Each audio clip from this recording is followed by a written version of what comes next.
Elections are usually an exciting time for the American people. However, with the two-party system dominating the political establishment here in Washington, some ask whether there are higher powers at stake and how much influence they wield over the city. Now, someone who's no stranger to this topic is Ralph Nader. He was a presidential hopeful under the Independent and Green Party ticket. He sits down now with RT. Mr. Nader, thank you so much for joining us. Now, my first question to you is about U.S. foreign policy. Under both political parties, I wonder if there are differences between how they look at the START Treaty, for example, or the Iraq and Afghanistan wars, or policies towards Iran. Are there really differences between these two parties when it comes to U.S. foreign policy? Less and less. On the START Treaty, there are some Republicans that are against it. The Republicans for it, and mostly all the Democrats are for it. So there's a little difference there. But on Iraq, on Afghanistan, on Israel, Palestine, on the self-given power of the U.S. government to go anywhere in the world and chase anybody down, any country, regardless of national sovereignties, the similarity between Obama and Bush have startled political analysts. When Bush launched the wars, he was not able to legitimize them. Obama, by extending the war in Afghanistan, expanding drones, going into Pakistan, going into Somalia, into Yemen, saying he'll go after anybody that he and the executive branch think are a threat, he has legitimized what Bush has put forward in an illegitimate way.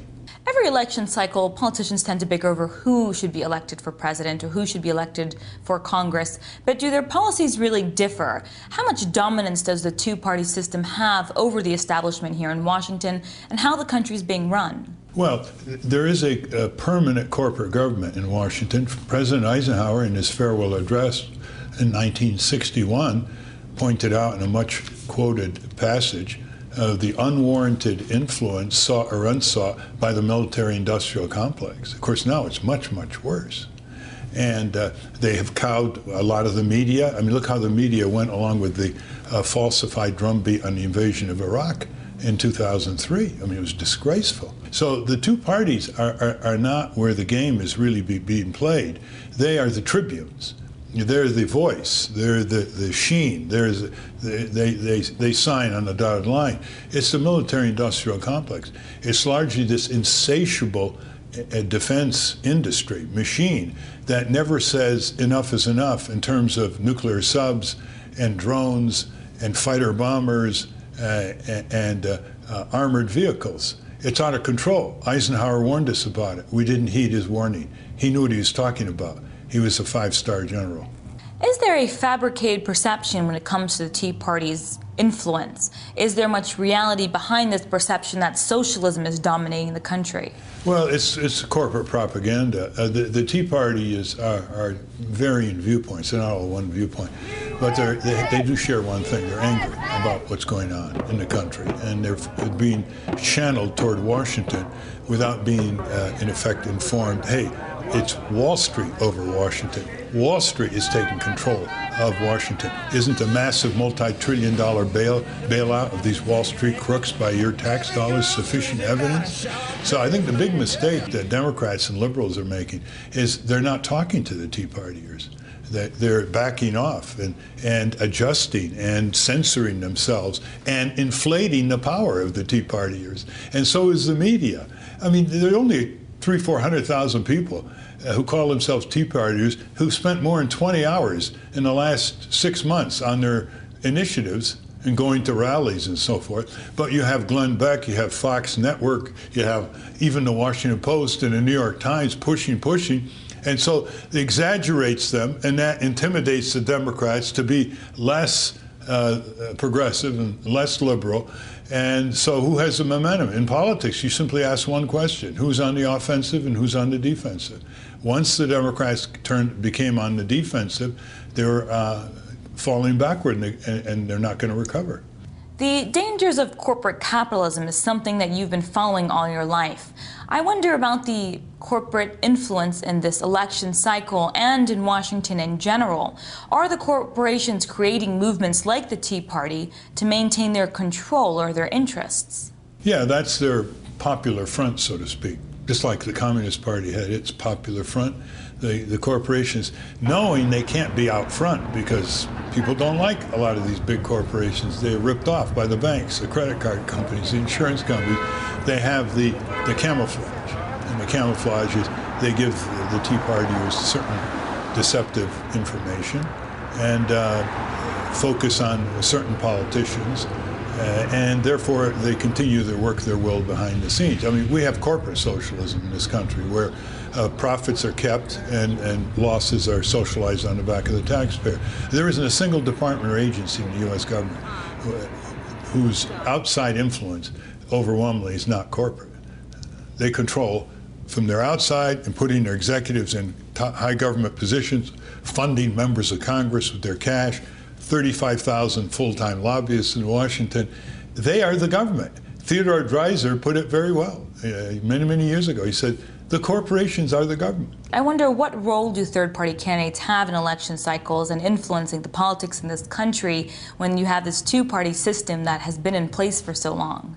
Yeah, I mean, it's a two-party dictatorship, and they control the state laws of ballot access, so they obstruct small parties and independent candidates, requiring them to spend inordinate amounts of time and resist litigation that's frivolous to get on the ballot. There's no country in the Western world that obstructs voters and candidates from exercising their democratic rights.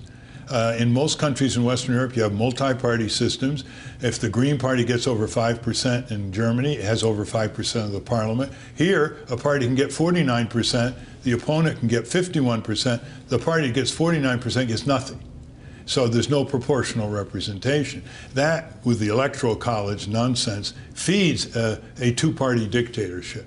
And so the role of third parties is to break open that two-party dictatorship. Where's the party that pushes for a living wage so they can support their family? Well, the Democrats and Republicans, they're not really pushing for that.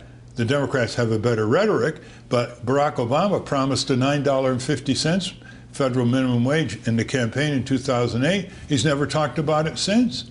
It's now $7.25. Walmart wages. 1/3 of the workers in this country make low Walmart-type wages. Isn't that a major area for a third party?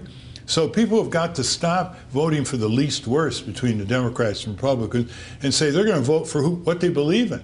They're going to vote for their conscience. They're going to vote for the best interests of the American people. If it's a third, fourth party, so be it. You mentioned you sent a letter to a number of different corporate executives saying they should have a taxpayer appreciation day for all the money they stole from the American taxpayers. Can you elaborate on that a little bit? Well, I mean, the political parties are servicing the top 1%, which has, of wealthy people, which has equivalent wealth of the bottom 95% of the American people. Now, that is an inequality that radiates all the way down to why the poor die more, they're injured more, they're ripped off more, the middle class is being pushed down toward the poor.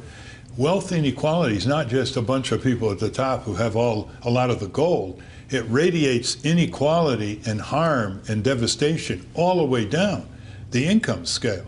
And the Republican Democrat Party have presided over this tax system that perpetuates it. What role does the mainstream media have in pandering to corporate interests? Well, the media puts out some very good reports once in a while, 60 Minutes and so forth. But by and large, they represent the investments of their shareholders, and that means advertising revenue. So they're not going to really go against many of their advertisers, with a few luminous exceptions from time to time.